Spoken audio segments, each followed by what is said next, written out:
ශුද්‍ර ජීව විද්‍යාව 5 වෙනි කොටස.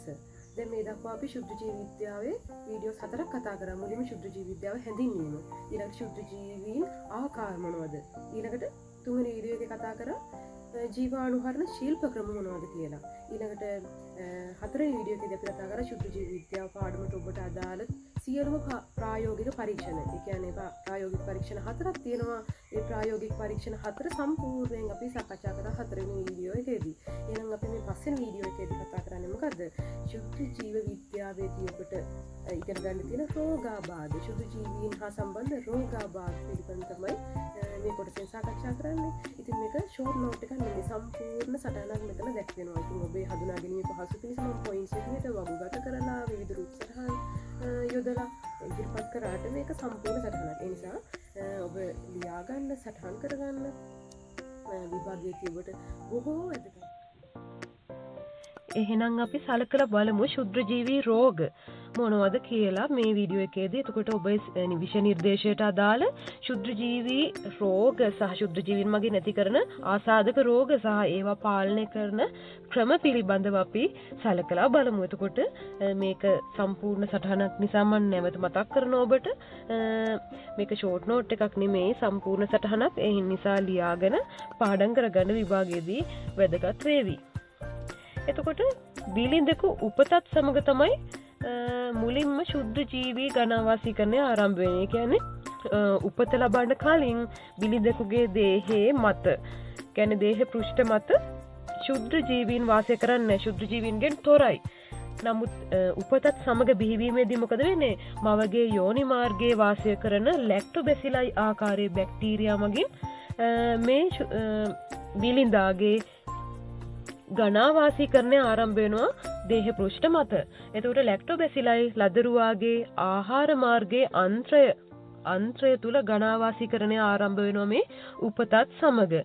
ඒ වගේම උපතින් පසුව දේහය මත අර වෙනත් ශුද්ධ ජීවි, දැන් ලැක්ටෝබැසිලයි ආකාරය විතරක් නෙමෙයි, වෙනත් ශුද්ධ ජීවි ගණාවාසත් ස්ථාපනය වීම ආරම්භ වෙනවා. එතකොට ඔබ හිතයි දැන් මේ ශුද්ධ ජීවීන් අපේ දේහයේ මත සිටිනවා නම් එතකොට අපිට රෝග ඇති වෙන්නේ නැද්ද කියලා. එතකොට අපි බලමු රෝග ඇති වෙනවද, රෝග ඇති වෙන්නේ නැද්ද, මොනවද මේ බලපෑම කියලා. නිකන් ඔබට දැන් හිතේවි ඔබගේ දැන් උපතත් සමග ලදරුවෙකු මේ විදිහට බැක්ටීරියා ගණාවාසීකරණයට ආරම්භ වෙනවා ලදරුවෙක්ගේ දේහ පෘෂ්ඨ මත. එතකොට මේක මේ ලදරුවට බලපාන්නේ නැද්ද, රෝග ඇති කරනවද, ඒ වගේ ප්‍රශ්න එන්න පුළුවන්. එතකොට ඒ වුණාට දැන් දේහ සෛල වගේ 10 ගුණයක් ඔබ දන්නවද දන්නේ? දේහ සෛල වගේ 10 ගුණයක් ශුද්ධ ජීවී සෛල මේ අපේ දේහ පෘෂ්ඨ මත වාසය කරනවලු. එතකොට ශුද්ධ ජීවී සෛල ඉතා කුඩායිනේ, දේහ සෛල වගේ නෙමෙයි, ඉතාම කුඩායිනේ. ඒ නිසා දේහ සෛල වගේ 10 ගුණයක් ශුද්ධ ජීවීන් මේ අපේ සහ තවත් දේහ පෘෂ්ඨ මත වාසය කරනවා කියලා සොයාගෙන තියෙනවා. එතකොට මේ බලන්න දෙවෙනියට තියෙන වාක්‍ය මානව දේහය මත සහ දේහය ඇතුළත වෙසෙන සියලු ජීවීන්, ශුද්ධ ජීවීන් එකතුව හඳුන්වනවා සාමාන්‍ය ශුද්ධ ජීවි සමුදාය කියන නමින්. එතකොට සාමාන්‍ය ශුද්ධ ජීවි සමුදාය කියලා කියන්නේ මොකද්ද? මානව දේහය මත සහ දේහය තුල වෙසෙන සියලු ශුද්ධ ජීවීන්ගේ එකතුව. හැබැයි නිරෝගී කෙනෙකුගේ නම්, නිරෝගී මිනිසෙකුගේ නම් අභ්‍යන්තර පටක තුල, පටක අභ්‍යන්තරයේ ශුද්ධ ජීවීන් වාසය කරන්නේ ශුද්ධ ජීවීන්ගෙන් තොරයි. ඒතර පෘෂ්ඨ මත තමයි වාසය කරන්නේ මේ ශුද්ධ ජීවීන්. එහෙනම් සාමාන්‍ය ශුද්ධ ජීවි සමුදායක දැන් මේ රෝගී අවස්ථාවක් නෙමෙයි, සාමාන්‍ය අවස්ථාවක්. ඒකයි සාමාන්‍ය ශුද්ධ ජීවි සමුදාය කියලා කියන්නේ. එහෙනම් සාමාන්‍ය ශුද්ධ ජීවි සමුදායක කොටසක් ශුද්ධ ජීවීන් කොහෙද ඉන්නේ? සම මත ගණාවාසීකරණය වෙලා වාසය කරනවා. එතකොට අපේ සම මත බිලියන ට්‍රිලියන ගාණක් ශුද්ධ ජීවී සෛල තියෙනවා. අපිට පේන්නේ තුනට. ඊට පස්සේ හැබැයි බහුතරය කොහෙද ඉන්නේ? සම මත තියෙන කොටසක්. බහුතරය ඉන්නේ දේහයට ඇතුළු වෙලා නාසය, උගුර, ස්වසන මාර්ගයේ ඉහළ ප්‍රදේශය, ආන්ත්‍රික මාර්ගය, ඒ කියන්නේ ආහාර ආන්ත්‍රික මාර්ගය, ක්ෂුද්‍රාන්ත්‍රය, මහාන්ත්‍රය කියන ආහාර මාර්ගය, ඊළඟට මෞත්‍ර ලිංගික මාර්ගය කියන්නේ පුරුෂ සහ ස්ත්‍රී කියන දෙගොල්ලොන්ගෙම තියෙන මේ බාහිරයට විවෘත වෙන මෞත්‍ර ලිංගික මාර්ගය තුල වාසය කරනවා මේ ශුද්ධ ජීවීන්. වැඩිමනක් වාසය කරනවා. එහෙනම් මේ කියන අභ්‍යන්තර පෘෂ්ඨවල තියෙන ශ්ලේෂ්මලය ඔබ ඉගෙන ගත්තා එක් වීඩියෝ වලදී. එතකොට මේ ශ්ලේෂ්මලය අවලම්බනය වෙලා බොහෝ විට බොහෝ බැක්ටීරියා වාසය කරනවා. එතකොට සාමාන්‍ය නිරෝගී මිනිසෙකුගේ සිරුරක ශුද්ධ ජීවීන් අති විශාල සංඛ්‍යාවක් වාසය කරනවා. මම අර කිව්වේ 10 ගුණයක් ශුද්ධ ජීවී සෛල තියෙනවා කියලා. දැන් බලන්න මේ දේහ සෛල මිනිසෙකුගේ දේහ සෛල තියෙනවා කියලා හිතනවලු එක වැඩි කිරීම 10-13 වෙනි බලයක්. හැබැයි ඒ මනුස්සයාගෙම දේහ පෘෂ්ඨ මත වාසය කරන ශුද්ධ ජීවීන් සංඛ්‍යාව කීයද? එක වැඩි කිරීම 10-14 වෙනි බලයක්. එහෙනම් 10 ගුණයක් වැඩිනේ. 13 වෙනි බලය 10-14 වෙනි බලය. ඒකට 10 ගුණයක් දේහ සෛල වගේ 10 ගුණයක් ශුද්ධ ජීවීන් වාසය කරනවා කියලා මේ උපකල්පනය කරනවා. ඒ කියන්නේ ඇස්තමේන්තු ගත කරලා තියෙනවා. මෙම ශුද්ධ ජීවීන්ගෙන් වැඩි ප්‍රමාණයක් හානිකර නොවන හෝ එතකොට කිසි හානියක් නැහැ මේ ශුද්ධ ජීවීන් වාසය කරාට බොහෝ දෙනෙක්. ඒ වගේම වාසිදායක ශුද්ධ ජීවීනුත් ඉන්නවා. එතකොට එහෙනම් මේ හානිකර නොවන වාසිදායක ශුද්ධ ජීවීන්ට අමතරව එහෙනම් ඊටා කලාතුරකින් ඉන්න පුළුවන් අර රෝග ඇති කළ හැකි ශුද්ධ ජීවීන්. එහෙනම් බහුතරයක් හානියක් සිදු වෙන්නේ නැහැ. බහුතරයක් හානියක් සිදු කරන්නේ නැහැ. ඒ වගේම වාසිදායක ශුද්ධ ජීවීනුත් ඉන්නවා. කලාතුරකින් ශුද්ධ ජීවීන් එක් තමයි මේ දේහයට රෝගයක් ඇති කරන්නේ. එහෙනම් වාසිදායක ශුද්ධ ජීවීන්ට උදාහරණ දැන් ඔබ හිතනවා ඉතින් කවුද මේ අපිට ඇහැටවත් නොපෙනෙන ශුද්ධ ජීවීන් කොහොමද අපිට වාසි සලසන්නේ කියලා. බලන්න මේ කොළ පාටින් තියෙන්නේ මහාන්ත්‍රය තුල ගණාවාසීකරණය වෙලා ඉන්නවා එස්කකියා කෝලයි. විසින් සැල්මොනෙල්ලා ටයිපි කියන දැන් මේ උණ සන්නිපාතය ඇති කරන සැල්මොනෙල්ලා ටයිපි වැනි ව්‍යාධි ජනක බැක්ටීරියා ගණාවාසීකරණය වළක්වනවලු මේ ඊ කෝලයි මගින්. එස්කකියා කෝලයි වලටමයි ඊ කෝලයි කියලා කියන්නේ. එතකොට එහෙනම් මේක වාසියක් නේ. ඊට පස්සේ මේ මහාන්ත්‍රයේ ඉන්න ඊ කෝලයි ඒ කියන්නේ එස්කකියා කෝලයි විටමින් K සහ සමහර විටමින් B වර්ග සංශ්ලේෂණය කරනවලු. එහෙනම් බලන්න මේ මහාන්ත්‍රය තුල වාසය කරන ඊ කෝලයි බැක්ටීරියාව වාසිදායක ලෙස වාසි සැලසනවා. මොනවද සැලසන වාසි? සැල්මොනෙල්ලා ටයිපි වගේ ව්‍යාධි ජනක බැක්ටීරියා ගණාවාසීකරණය වළක්වනවා. විටමින් K විටමින් B ආකාර සංශ්ලේෂණය කරනවා. එතකොට දැන් ප්‍රෝබයෝටික්ස් ඔබ අහලා ඇති සමහර වෙළඳ දැන්වීම් වලදී එහෙමත් මේ ප්‍රෝබයෝටික්ස් කියන වචනය මොනවද මේ ප්‍රෝබයෝටික්ස් කියන්නේ කියලා බලමු. මානව සෞඛ්‍ය කෙරෙහි හිතකර අන්දමින් බැක්ටීරියා භාවිතය පිළිබඳව මෑතකදී පරීක්ෂණ සිදු කරා. ඒ පරීක්ෂණවල ප්‍රතිඵල විදිහට මේ ප්‍රෝබයෝටික්ස් මානව සෞඛ්‍යයට හිතකර සජීවී බැක්ටීරියා රෝපණ හඳුන්වන්න පුළුවන්. ඒකට විවිධාකාරයෙන් මේ දැන් යෝගට් ඇඩ්වල මේ ඇඩ්වර්ටයිස්මන්ට් වල යෝගට් ඇඩ්වර්ටයිස්මන්ට් වලදී ඔබ අහනොත් මේ ප්‍රෝබයෝටික්ස් අඩංගුයි කියලා. එතකොට මානව සෞඛ්‍යයට හිතකර සජීවී බැක්ටීරියා ඇතුළු කරනවා මේ යෝගට් හරහා. යෝගට් මගින් මිනිස්සුන්ට වාසිදායක ප්‍රතිඵල ලැබේ.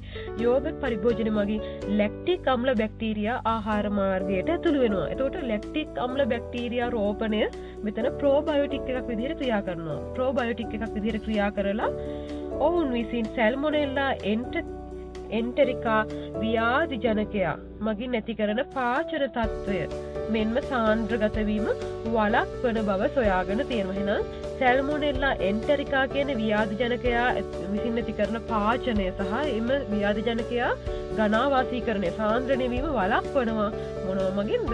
මේ කියන ප්‍රෝබයෝටික්ස් මගින් යෝගට් සමග ඇතුළු වෙන යෝගට් වලින් ඇතුළු වෙන ප්‍රෝබයෝටික් එක මොකද්ද? ලැක්ටික් අම්ල බැක්ටීරියා රෝපිතය.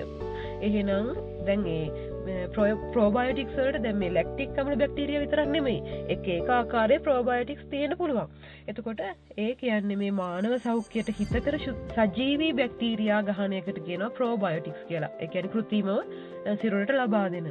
එහෙනම් මේ ගොල්ලොත් වාසිදායකයි නේ මේ ශුද්ධ ජීවීනු. මානව ශුද්ධ ජීවි සමුදාය අර සාමාන්‍ය දේහය මත ඉන්න ශුද්ධ ජීවීන් බහුතරයක් හානිදායක නොවේ. නමුත් ඇතැම් විට ඔවුන් අවස්ථාවාදී ව්‍යාධි ජනකයින් විදිහට ක්‍රියා කරනවා.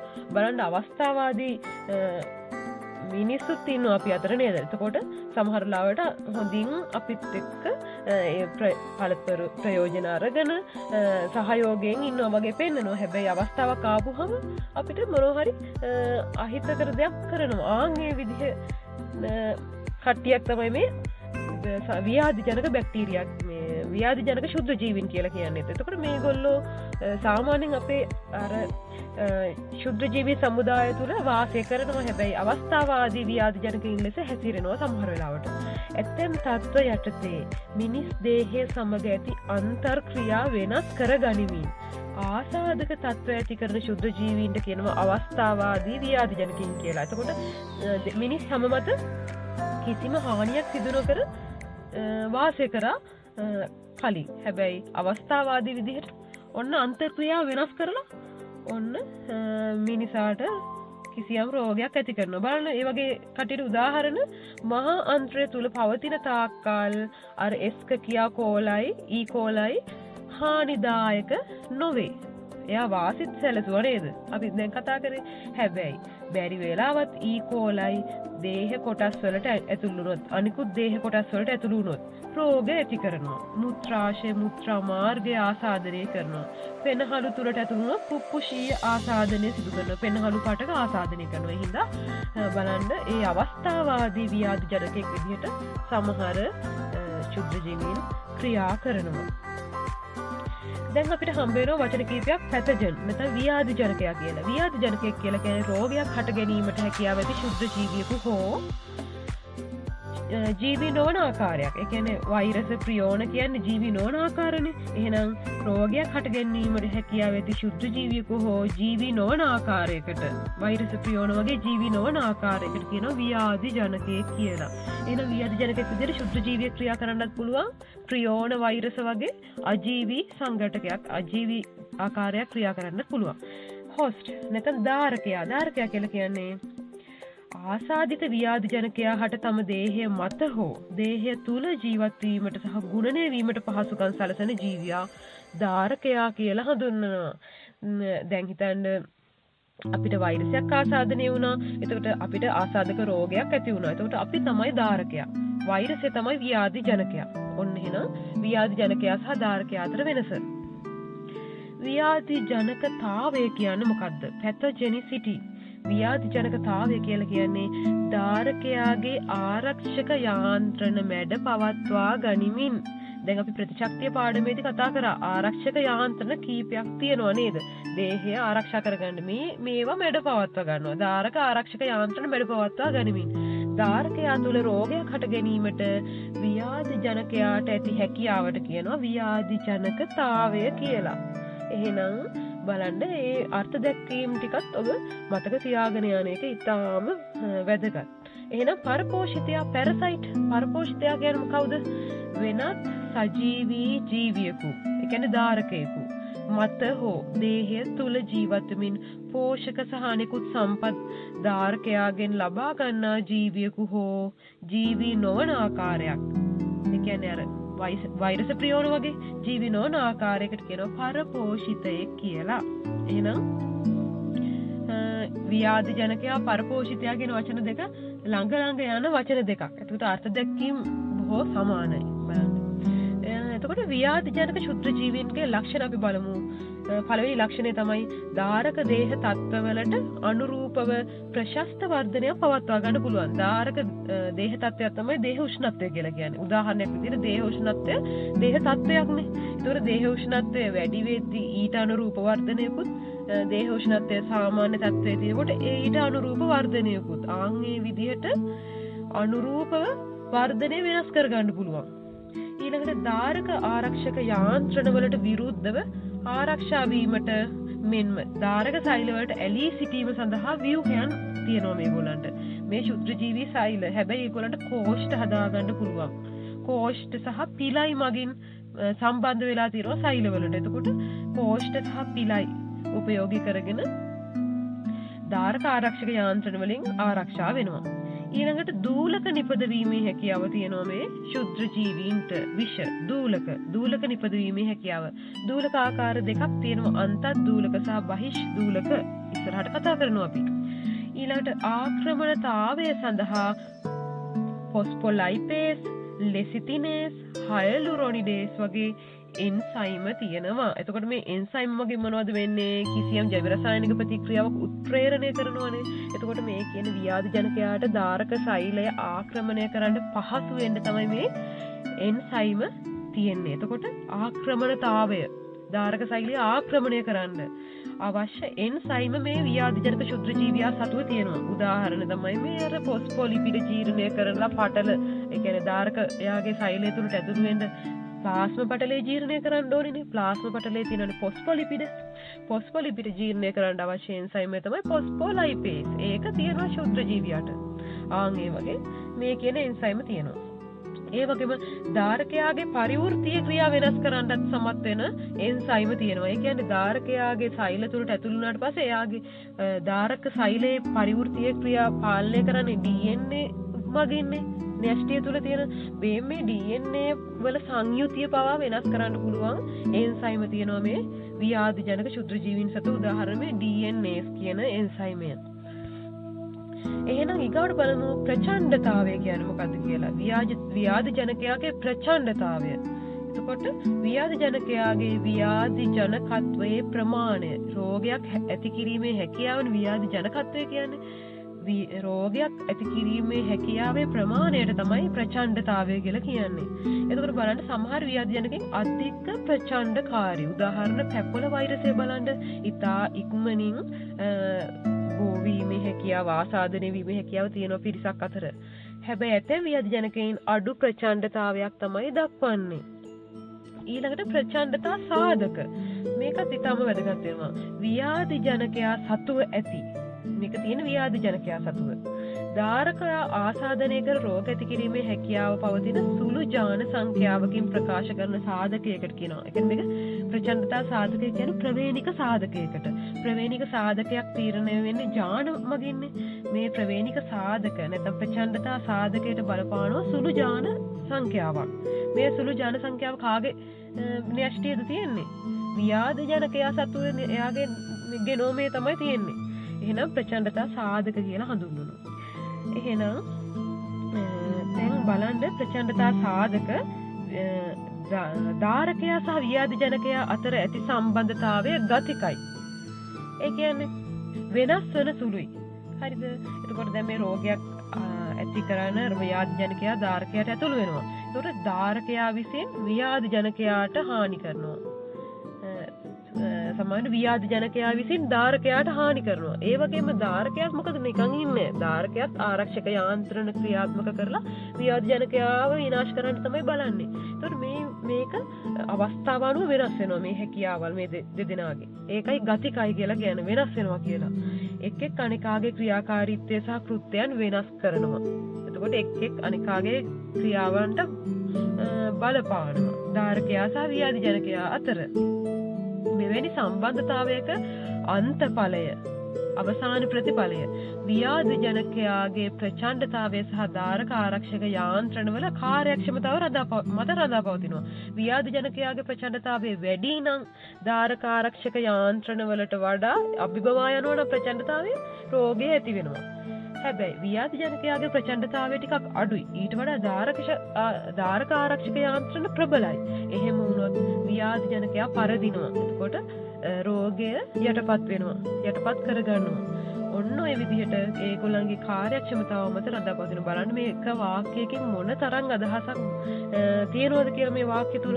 එතකොට මේවා හොඳට තේරුම් අරගෙන මතක තියාගන්න. නැත්නම් මේ අකුරෙන් අකුර කටපාඩම් කරගෙන සමහර සිසුන් ඉන්නවා මම දන්න මොකද කරන්නේ මතක් කරගෙන නෝට් එකේ මම කොහොමද ලියුවේ මොන පාටින්ද ලියුවේ කොළ පාටින් ලියව මේ මෙහෙම වාක්‍යයක් කියලා ආන් එහෙම තමයි මතක තියාගෙන ඉන්නේ අකුරෙන් අකුර වාක්‍යෙන් වාක්‍ය එහෙම මතක තියාගෙන වැඩක් නෑ සහ මේක කරන්න බෑ ඒ හින්දා හොඳට තේරුම් ගත්තොත් ඔබට ඉතාම පහසුයි මේ දැන් මේ තියරි මතක තියාගෙන ඉන්න මොකද මේ ලොකු පරාසයක් තියෙනවනේ මතක තබා ගන්න ඔබට.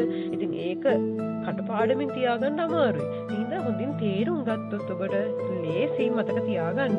ව්‍යාධි ජනකයාගේ ප්‍රචණ්ඩතා සාධක මගින් මොනවද සිද්ධ වෙන්නේ? ප්‍රචණ්ඩතා සාධක මගින් මොනවද වෙන්නේ? ප්‍රචණ්ඩතා සාධක කොහෙද තියෙන්නේ? ව්‍යාධි ජනකයාගේ ගෙනෝමය තුල.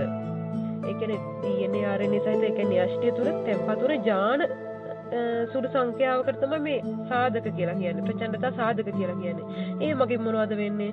ව්‍යාධි ජනකතාව වැඩි දියුණු කරනවා මේ සාධක මගින්. ඒ වගේම ව්‍යාධි ජනකයා ධාරක පටක ආක්‍රමණය කර ගණාවැසීකරණය වී ධාරකයාගේ සාමාන්‍ය දේහ ක්‍රියාකාරීත්වයට හානි පමුණවනවා. ඕක තමයි ඉතින් වෙන දෙයක් කරන්න නෑනේ මේ ප්‍රචණ්ඩතා සාධක වලට. එයා කරන්නේ ඒ දේ තමයි. බලන්න ව්‍යාධි ජනකයින් ව්‍යාධි ජනකතාව ඇති කිරීමට ප්‍රධාන යාන්ත්‍රණ දෙකක් යොදා ගන්නවා. එහෙනම් ව්‍යාධි ජනකයා යොදා ගන්නා යාන්ත්‍රණ මොනවද? ආක්‍රමණතාවය සහ දූලක ජනකතාවය. ආක්‍රමණතාවය කියලා කියන්නේ අර අදාළ ධාරක සෛලය ආක්‍රමණය කරනවා. ඊට පස්සේ දූලක ජනකතාවය කියන්නේ විෂ නිපදවනවා, දූලක නිපදවනවා. ඊට පස්සේ තමයි රෝගය ඇති කරන්නේ. ඇති වෙන්නේ. බලමු මුලින්ම මේ යාන්ත්‍රණය අපි දැන් සමහර විට මේක විස්තර කරන්න කිව්වොත් කෙටි සටහනක් හරි. එතකොට ව්‍යාධි ජනකතාවය ඇති කිරීමට බලපාන ප්‍රධාන යාන්ත්‍රණ මේ ව්‍යාධි ජනක යාන්ත්‍රණ ව්‍යාධි ජනකතාව ඇති කරන යාන්ත්‍රණ විස්තර කරන්න කිව්වොත් මේ ආක්‍රමණතාව සහ දූලක ජනකතාවය විස්තර කරන්න ඕනි. ආක්‍රමණතාවය ධාරකයාගේ ආරක්ෂක යාන්ත්‍රණ අභිබවා ධාරක පටක ආක්‍රමණය කිරීමේ සහ ගණාවාසීකරණය සඳහා ගුණනය වීමේ හැකියාවට කියනවා ආක්‍රමණතාව කියලා. එහෙනම් ආක්‍රමණතාවයේදී ධාරක ආරක්ෂක යාන්ත්‍රණ අභිබවා යනවා. ධාරක පටක ආක්‍රමණය කරනවා. ඊට පස්සේ ආක්‍රමණය වෙලා ගණාවාසීකරණය සඳහා ගුණනය වෙනවා. ගුණනය වුණොත් ගණාවාසයක් හැදෙන්නේ තනි ශුද්ධ ජීවියෙක් වෙන්න තියන්නේ. නමුත් ඒ තනි ශුද්ධ ජීවියා ගණාවාසීකරණය වෙනවා, ගුණනය වෙවි.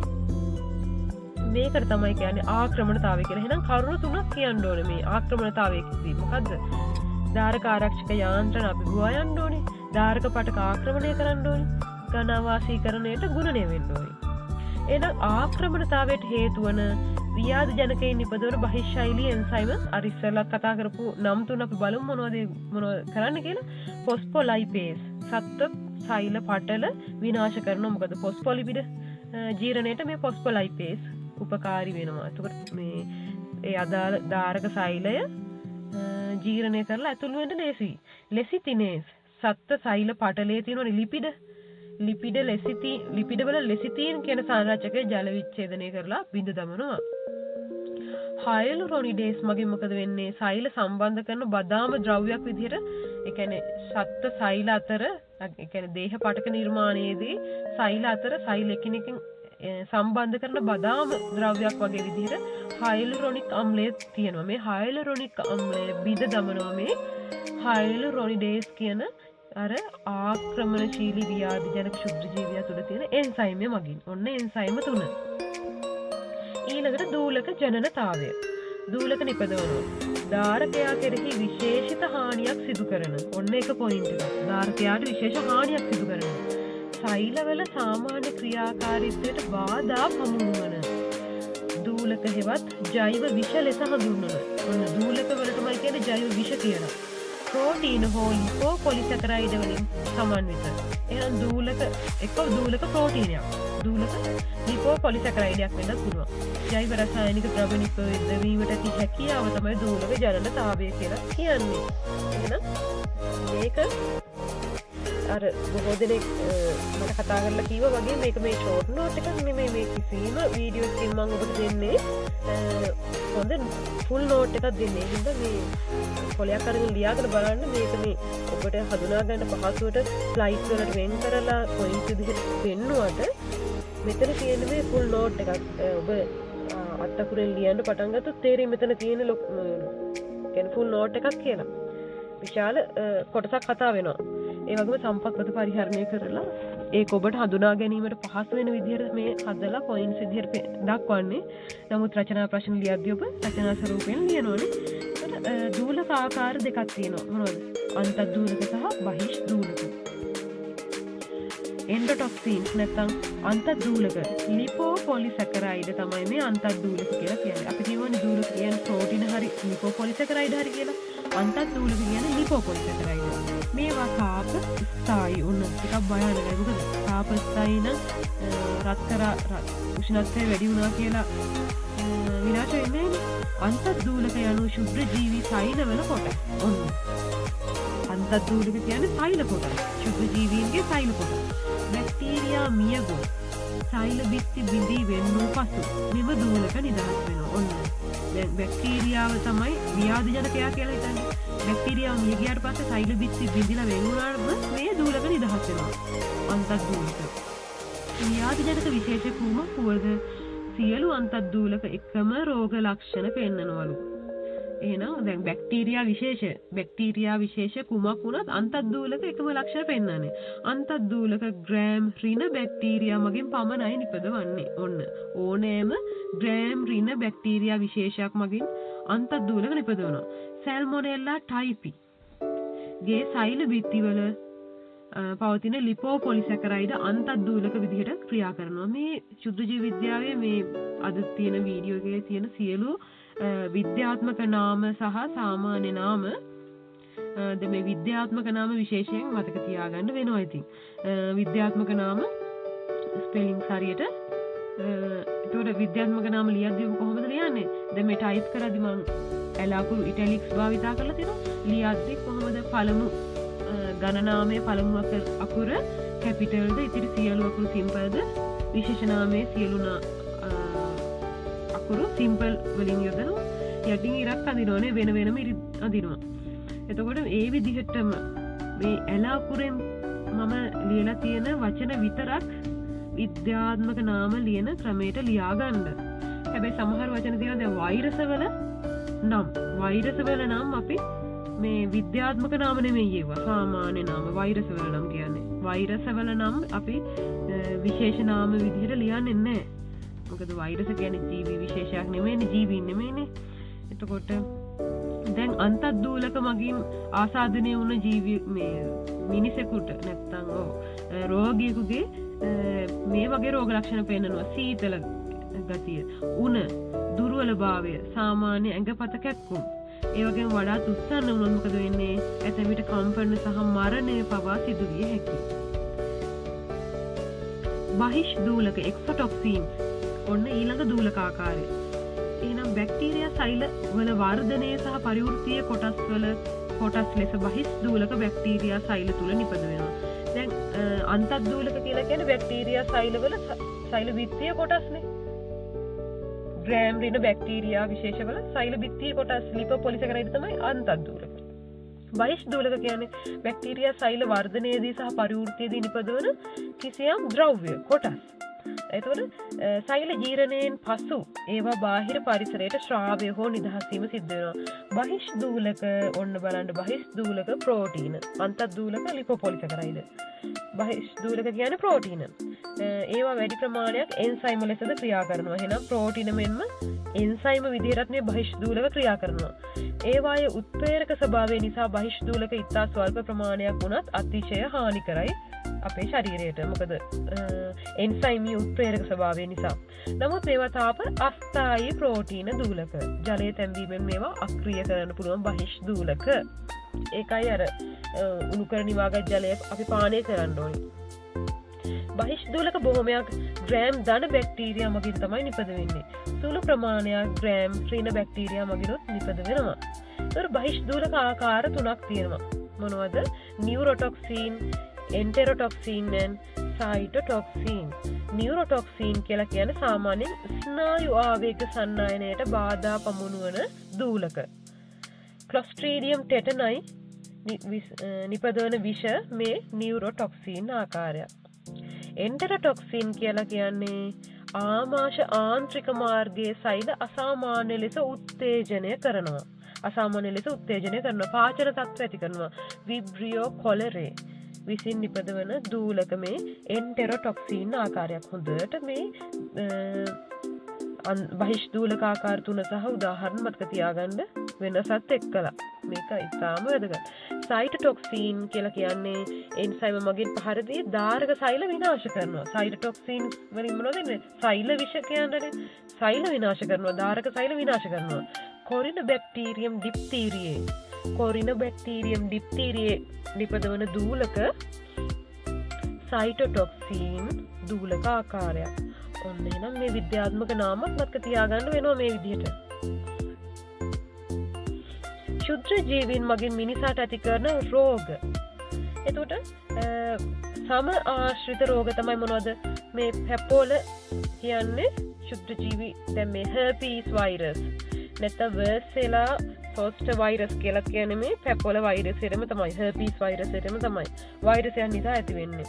රුබෙල්ලා වෛරසය මගින් සරම්ප වෛරසය මගින් මේ තියෙන්නේ සම ආශ්‍රිත රෝග ඇති වුණු රෝගීන්ගේ රූප සටහන්.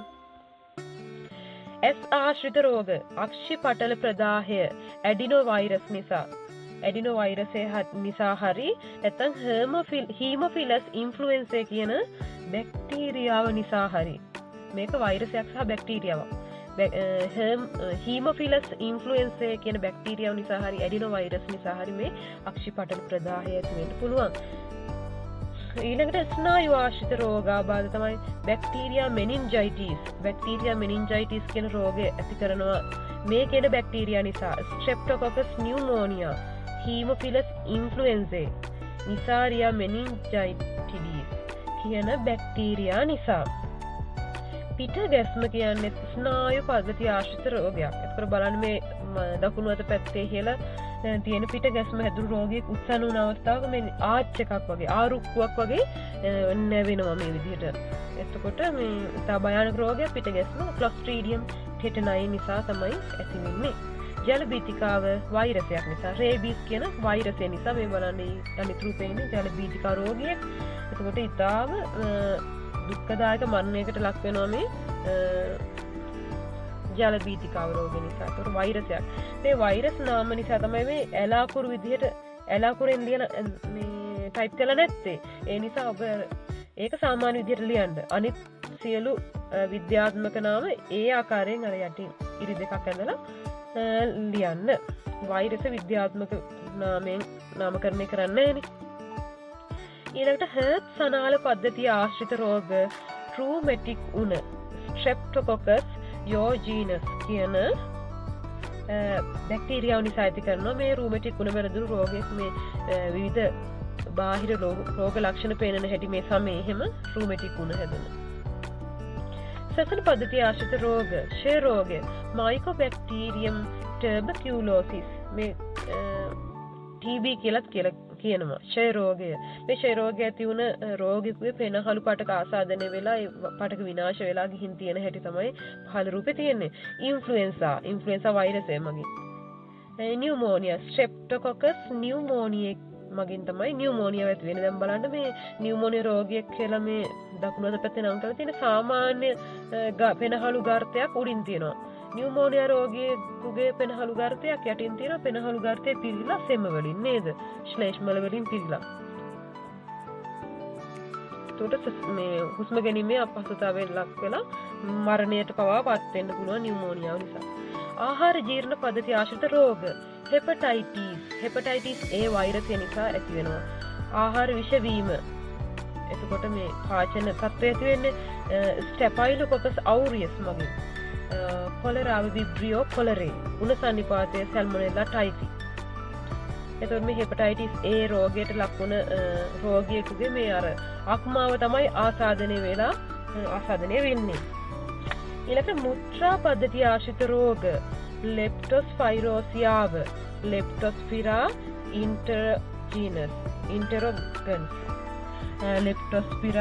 ඉන්ටරොගන්ස් කියන බැක්ටීරියාව නිසා ලෙප්ටොස්පයිරෝසියාව ඇති වෙන මුත්‍රා පද්ධතිය ආශ්‍රිත රෝගයක්. ප්‍රජනක පද්ධතිය ආශ්‍රිත රෝග ගොනෝරියාව නිසාරියා ගොනෝරියේ ලිංගික herpes simplex virus බලන්න වෛරසයක් නිසාම සාමාන්‍ය විදිහට කියලා තියෙනවා ඇලාකුරු නැතුව. ප්‍රතිශක්ති පද්ධතිය ආශ්‍රිත රෝග AIDS කියලා කියන්නේ ප්‍රතිශක්ති පද්ධතිය ආශ්‍රිත රෝගයක්. ඒ කියන්නේ මානව ප්‍රතිශක්ති ඌනතා සහ ලක්ෂණය කියන තමයි AIDS කියලා කියන්නේ acquired immunodeficiency syndrome කියලා. මේ රෝගය ඇති වෙන්නේ HIV මගින්. කවුද HIV කියන්නේ? වෛරසයක්. Human Immune Deficiency Virus. මානව ප්‍රතිශක්ති ඌනතා වෛරසය මගින් තමයි ඇති වෙන්නේ. ඒතර මේ ටික ඉතාම වැදගත් එහෙනම් පාඩම් කරගන්න.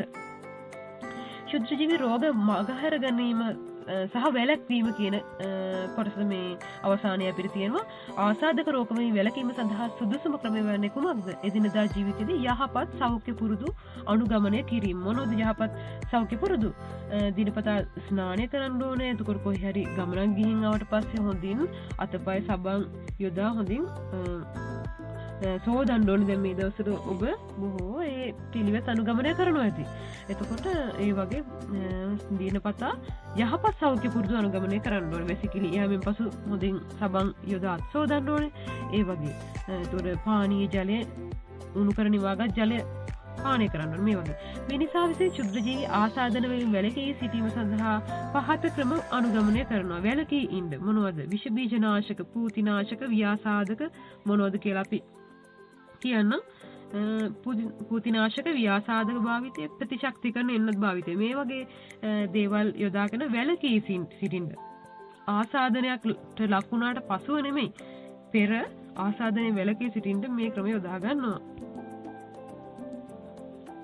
මිනිසාට ශුද්ධ ජීවීන් වගේ වැළඳෙන රෝග පාලනය කරන ක්‍රම. එහෙනම් දැන් රෝග පාලන කරන ක්‍රම. රෝග වැළඳෙන්න පෙර වගේම රෝගේ වැළඳුනාට පසුවත් සිදු කරන රෝග පාලන ක්‍රම තමයි පූතිනාශක සහ ව්‍යාසාදක භාවිතය. කියන්නේ විෂ බීජනාශක භාවිතය. රෝග පාලනය සඳහා ප්‍රතිජීවක ඇන්ටිබයොටික්ස් ප්‍රතිජීවක භාවිතය. ඒ වගේම ප්‍රතිශක්තිකරණ එන්නත් භාවිතය. මේවා ගැන වෙනම අපි බලමු. කෙටි සටහනක් උනත් එන්න පුළුවන් මේ විදිහට රෝග පාලන ක්‍රම ගැන. එතකොට පූතිනාශක සහ ව්‍යාසාදක භාවිතය. එතකොට ව්‍යාසාදකයක් එහෙමත් නැත්නම් පූතිනාශකයක් කියලා කියන්නේ ශුද්ධජීවි ආසාදන වැළැක්වීම සඳහා ශුද්ධජීවීන් මරා දමන හෝ ශුද්ධජීවි ගහණය අඩු කිරීමට භාවිත කරන රසායනික ද්‍රව්‍යයක්. ව්‍යාසාදකයක් හෝ පූතිනාශකයක් කියලා කියනවා. මොකද මේ වචන දෙකම එකට කියන්නේ. මේ දෙකේ වෙනසක් තියෙනවා. නමුත් මේ රසායනික ද්‍රව්‍ය සමහර ශුද්ධජීවීන්ට සඵලදායී වෙන්නේ නැත. උදාහරණ තමයි පෝලියෝ වෛරසය, ක්ෂය රෝග බැක්ටීරියාව, බැක්ටීරියෝ බීජාණු, බැක්ටීරියා විසින් නිපදවන බීජාණු සහ දිලීර වලට මේ පූතිනාශක සහ ව්‍යාසාදක මගින් විනාශ කරන්න බෑ මේවා. එතකොට බලමු මේ පූතිනාශක ව්‍යාසාදක දෙකේ වෙනස මොනවද කියලා. එතකොට ඇන්ටිසෙප්ටික්ස් කියලා කියනවා පූතිනාශක වලට. ඩිස්ඉන්ෆෙක්ටන්ට්ස් කියලා කියනවා ව්‍යාසාදක වලට. ප්‍රධාන වෙනස කියන්නේ පූතිනාශක මිනිස් දේහයට ආරක්ෂාකාරී ලෙස ඍජුවම යොදන්න පුළුවන්. හැබැයි ව්‍යාසාදක මිනිස් දේහයට ඍජුවම භාවිත කරන්න බෑ. අහිතකරයි.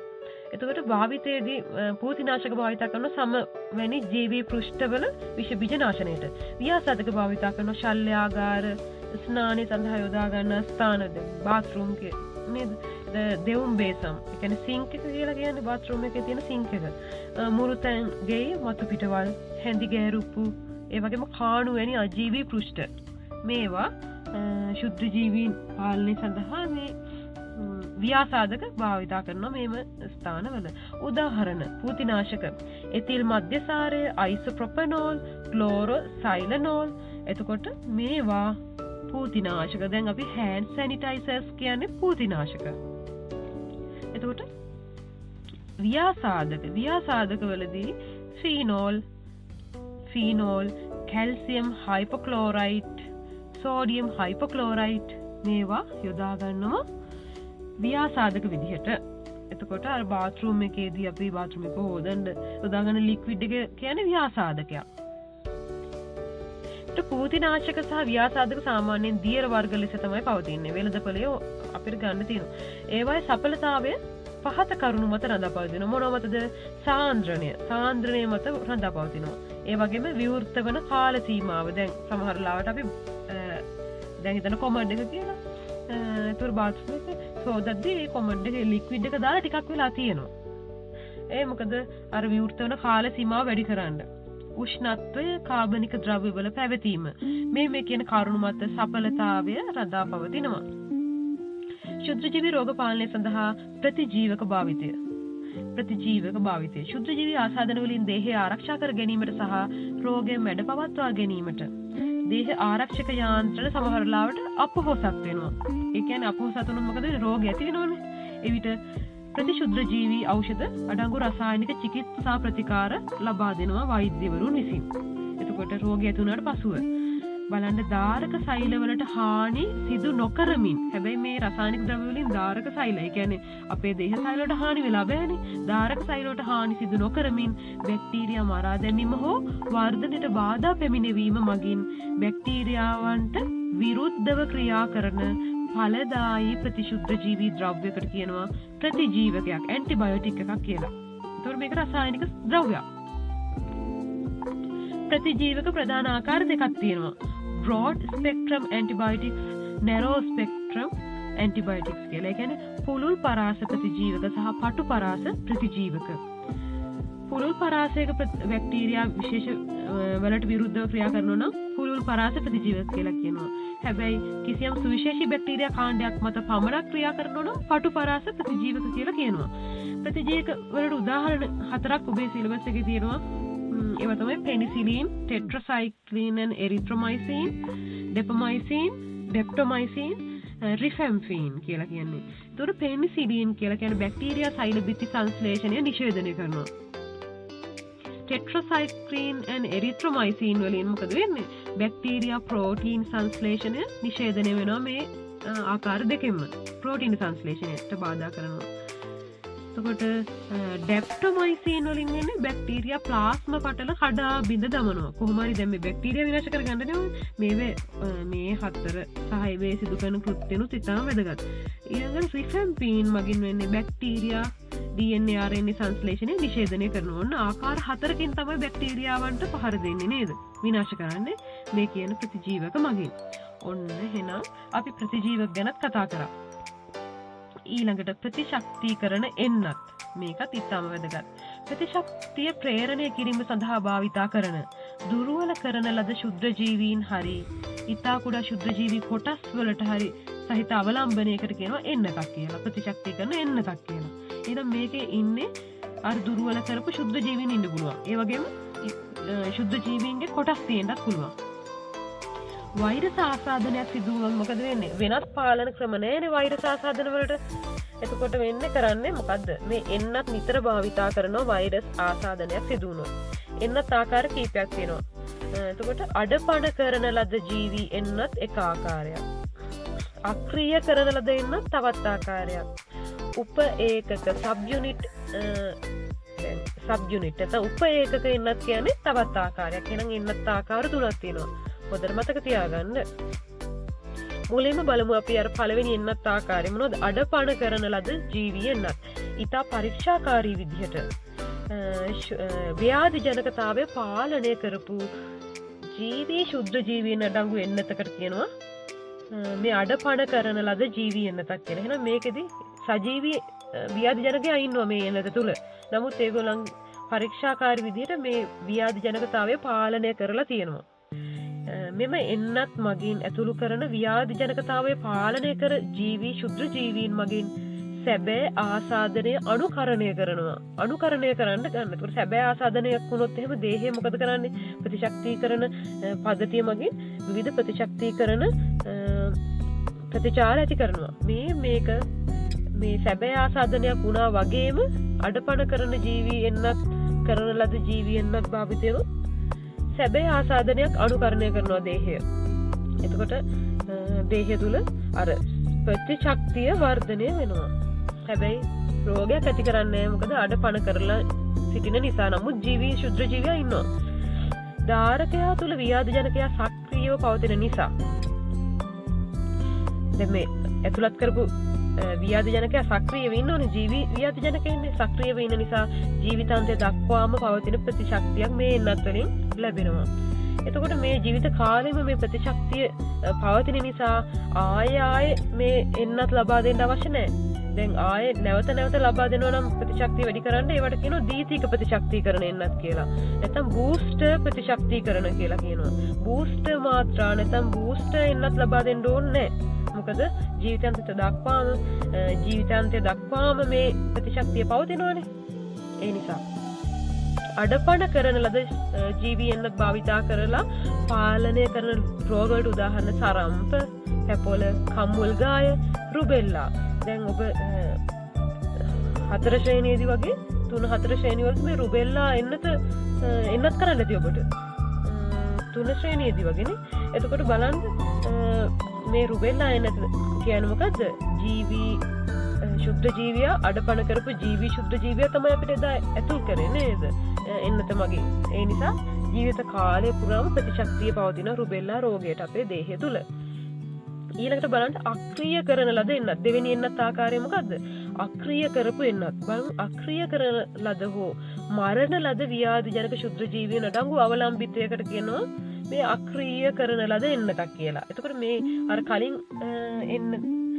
අඩපණ කරමු ඒ කියන්නේ මේ අඩපණ කරපු ජීවීන් හිටියේ. එතකොට මේ එන්නත් ආකාරයේදී සම්පූර්ණයෙන් මරණ ලද හරි අක්‍රීය කරපු හරි ශුද්ධ ජීවීන් තමයි ඉන්නේ. එහෙනම් මේකදී ජීවිතාන්තය දක්වා ප්‍රතිශක්තියක් ඇති වෙන්නේ නැහැ. ඒ නිසා නැවත දීතික ප්‍රතිශක්තිකරණ මාත්‍රාත් ලබා දෙන්න ඕනි. බූස්ටර් ප්‍රතිශක්තිකරණ මාත්‍රා දෙන්න ඕනේ. එතකොට අක්‍රීය කරන ලද එන්නත් භාවිතා කරන රෝග සඳහා උදාහරණ තමයි මොනවද? ජල බීතිකාව, ඉන්ෆ්ලුවෙන්සා, පෝලියෝ මේ තුනම වෛරස් රෝග, කොලරාව කියන්නේ බැක්ටීරියා රෝගයන්නේ. අපි මේ එක් ව්‍යාධි ජනකයාගේ නම් පවා කලින් කතා කරා. ඒවා මතක තියාගන්න ඕනේ ඔබ. එතකොට අක්‍රීය කරන ලද එන්නත් භාවිතා කරනවා. තුන්වෙනි එන්නත් ආකාරය, අවසාන එන්නත් ආකාරය මොකද්ද? සබ් යුනිට්, උප ඒකක එන්නත්. ඒ කියන්නේ මොනවා වෙන්න ඇතිද? අර මොනවා හරි කුඩා කොටසක් වෙන්න ඇති නේද? බලන්න නමෙන්ම ප්‍රතිග්‍රාහකයාගේ ප්‍රතිශක්තිකරණය ප්‍රේරණය කළ හැකි ප්‍රතිදේහ ජනක ඛණ්ඩ මේ එන්නතේ අයිති වෙනවා. එහෙනම් ප්‍රතිදේහ ජනක ඛණ්ඩ තමයි මේක තියෙන්නේ. ප්‍රතිශක්තිය පාඩම ඔබ ඉගෙන ගත නිසා දැන් මගේ වීඩියෝ එකකුත් තියෙනවා බැලුවේ නැත්නම් බලන්න. මේ ප්‍රතිදේහ ජනක ගැන අපි කතා කරනවා. ප්‍රතිදේහ ජනක ඛණ්ඩ තමයි අතුල් කරන්නේ. එතකොට ටොක්සොයිඩ් එන්නත් නැත්නම් ඒකටම කියනවා දූලකාබ එන්නත් කියලා. මේ ටොක්සොයිඩ් එන්නත් නැත්නම් දූලකාබ එන්නත් තමයි උප ඒකක එන්නත් ගණයට අයත් වෙන්නේ. මේ ටොක්සොයිඩ් එන්නත නැත්නම් දූලකාබ එන්නත බොහෝ කාලයක් ඉඳලා භාවිතා කරනවා වෛද්‍ය විද්‍යාවේ. දූලකාබයක් කියලා කියන්නේ ව්‍යාධි ජනකයෙකු නිපදවපු අක්‍රීය දූලකයක්. මොනවා හරි කවුරු හරි ශුද්ධ ජීවි ව්‍යාධි ජනකයෙක් නිපදවපු අක්‍රීය කරපු දූලකයක්. එතකොට දැන් හිතන්න ගල පටලය කියලා. ඒතර ගල පටලයට බලපාන ව්‍යාධි ජනකයා නිපදවනෝනි දූලක, විෂ නිපදවනෝනි. ආන්ගේ දූලක අරගෙන අක්‍රීය කරනවා. අක්‍රීය කරලා ඇතුල් කරනවා එන්නත් විදිහට. ආන් එහෙම එකකට කියනවා උප ඒකක එන්නතක් කියලා. ටොක්සොයිඩ් එන්නතක් කියලා. දූලකාබ එන්නතක් කියලා කියනවා. දූලකාබ එන්නත් භාවිතා කරන රෝගවලට උදාහරණ ගල පටලය, පිට ගැස්ම. ඔන්න. එහෙනම් හොඳට මතක තියාගන්න. වර්තමානයේ ජාන ඉංජිනේරු විද්‍යාව මගින් මොකද කරන්නේ? මේ උප ඒකක එන්නත් නිපදවනවා. එතකොට අපි 7 වෙනි පාඩමේදී කතා කරනවා මේ ජාන ඉංජිනේරු විද්‍යාව යොදාගෙන කොහොමද මේ උප ඒකක නැත්නම් මේ එන්නත් ආකාර නිපදවා ගන්න කියලා. උදාහරණ හෙපටයිටිස් B එන්නත කියන්නේ මේ උප ඒකක එන්නතක්. ටොක්සොයිඩ් එන්නතක්. පූර්ණ ප්‍රතිශක්තියක් ලබා ගන්න එහෙනම් මේකෙදිත් මොකද කරන්න ඕනේ? උප ඒකක එන්නත් සාමාන්‍යයෙන් බූස්ටර් මාත්‍රා නැවත ලබා දෙන්න ඕනේ. බූස්ටර් එන්නත් ප්‍රතිශක්තිකරණ මාත්‍රා. ඒකටම කියනවා බූස්ටර් ප්‍රතිශක්තිකරණ මාත්‍රා නැත්නම් ද්විතීක ප්‍රතිශක්තිකරණ මාත්‍රා ලබා දෙන්න ඕනි. මොකද ජීවිත කාලය පුරාම මේ ප්‍රතිශක්තිකරණය පවතින්නේ නැති නිසා. එහෙනම් අපි කතා කරා සම්පූර්ණ ශුද්ධ ජීව විද්‍යාවට අදාළ රෝගාබාධිත හේවා පාලනය කරන ක්‍රම. එහෙනම් හොඳින් මේ වීඩියෝ එක අහලා නැවත වරක් හරි අහලා මේ සටහන් කරගෙන පාඩම් කරගන්න විභාගයේදී බොහොම වැදගත් වේවි. ස්තුතියි.